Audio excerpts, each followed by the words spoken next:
เจ้าต่อไปเราจะมาเริ่มนำใส่ระบบพร้อมกันเลยเนาะ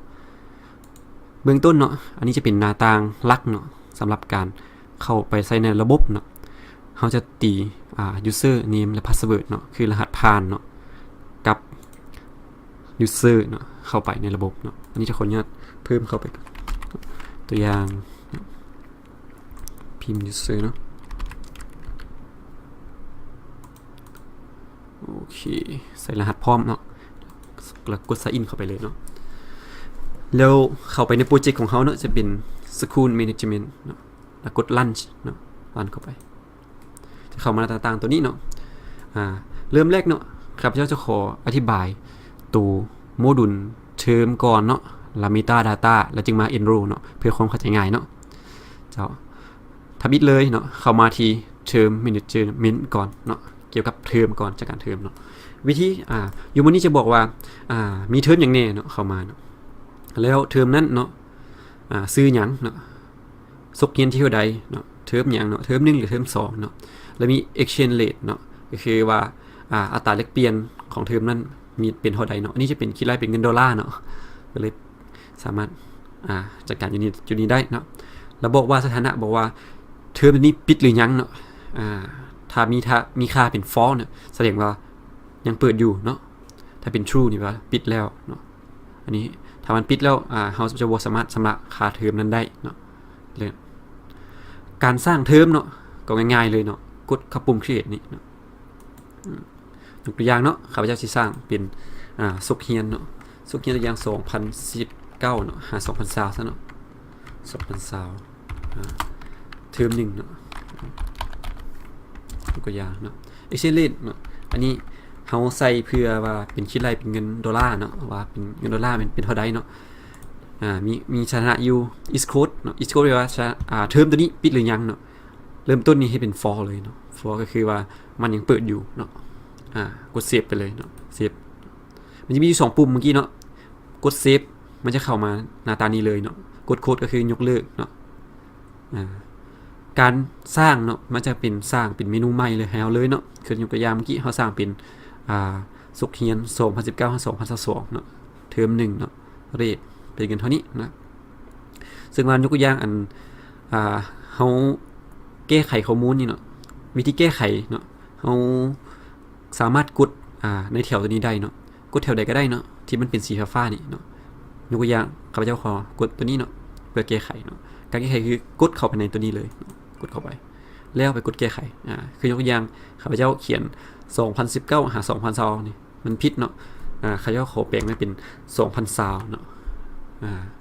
แล้วมันจะมีอยู่มีอยู่3ปุ่มเนาะมีปุ่มเซฟก็คือบันทึกในการแก้ไขตัวนั้นเนาะ remove คือลบรายการตัวนี้ออกไปเนาะ discard คือยกเลิกรายการตัวนี้เนาะคือกลับไปเป็นตัวเก่าเนาะบ่ได้มีการแก้ไขยังเนาะอันนี้จะขอกดคำว่า save เนาะ save ก็คือบันทึกรายการที่เราแก้ไขเมื่อกี้เนาะจาก2020เนาะ2022เป็น2020เนาะจะกด save ไปเลย save อันนี้ก็เพิ่มหรือว่าแก้ไขเนาะมันเพิ่มแก้ไขเข้าไปแล้วเนาะกลายเป็น2020เนาะที่ลบเทอมตัวนี้เนาะเราสามารถกดคลิกเข้าแล้วกด remove ตัวนี้เนาะเป็นการลบเทอมตัวนี้ออกไปเนาะกดเลยปึ๊บอันนี้จะเป็นการลบเทอมตัวนี้ออกไปเนาะนี่ต่อไปจะเป็นเกี่ยวกับ cross item เนาะเป็นรายการการชำระเนาะกดเข้ามาเมนูที่2เลยเนาะรายการการชำระเนาะเราสามารถสร้างซื้อขึ้นมาเนาะเพื่อเอาไปจัดการเกี่ยวกับราคาในเมนูต่อไปเนาะเป็น term cross เนาะการสร้างเนาะง่ายๆคล้ายๆตัวเทอมเนาะก็กด create คือเก่าเนาะเขายกตัวอย่างเนาะถ้าเพิ่มเมนูเข้าไปเลยเนาะตัวอย่างครับเจ้าบอกว่ารายการตัวนี้เป็นรายการเกี่ยวกับการนำใส่หัวสมุดตัวอย่างเนาะนำใส่หัวสมุดคือรายการตัวนี้ก็คิดรายเงินเข้าไปน้ำเนาะกดเซฟเข้าไปเนาะนี่จะเป็นการเซฟแล้วบันทึกเนาะเข้าไปมันบอกว่า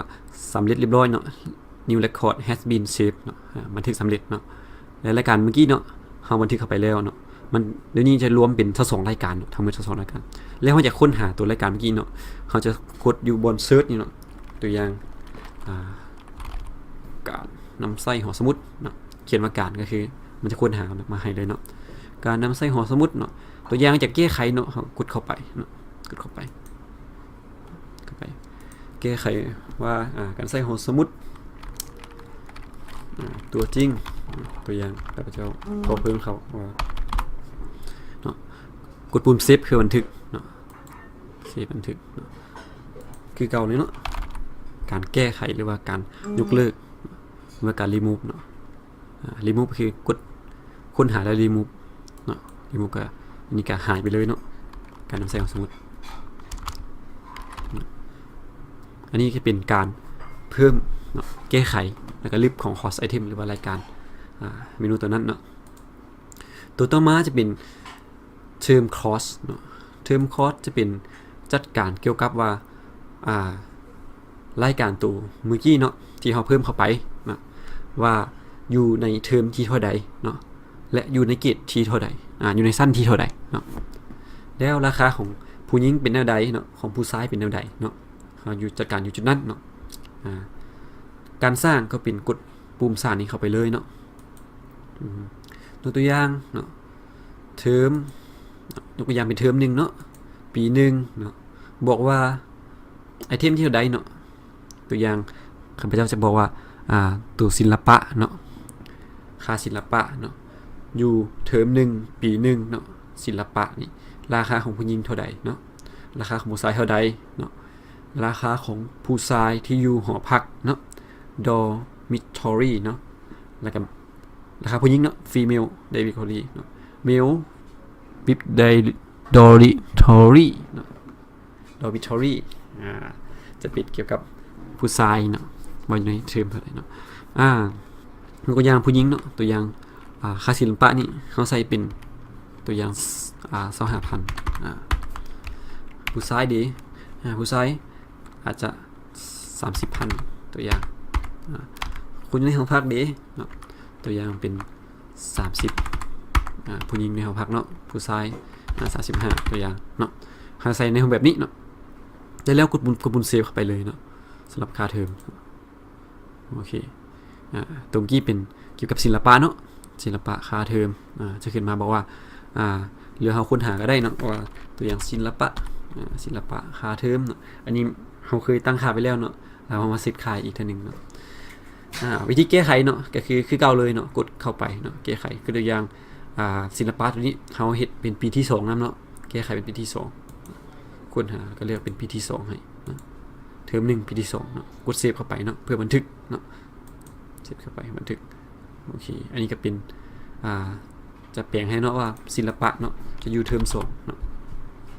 เทอม1เนาะปีที่2เนาะจะบอกว่าสิแล้วการลิฟต์ก็เส้นเดียวกันเนาะกดเข้าไปในนี่เนาะเมื่อแถวนี้สามารถกดได้เนาะกดตัวใดก็ได้เนาะตัวอย่างกดตัวนี้เข้าไปกดรีมูฟเป็นการลิฟต์ออกเนาะก็เป็นเมนูแบบคล้ายๆกันที่แต่ละเมนูเนาะคล้ายๆกันเนาะการจัดการเกี่ยวกับการสร้างไม่เนาะแก้ไขหรือว่าลิฟต์เนาะเป็นแบบเดียวกัน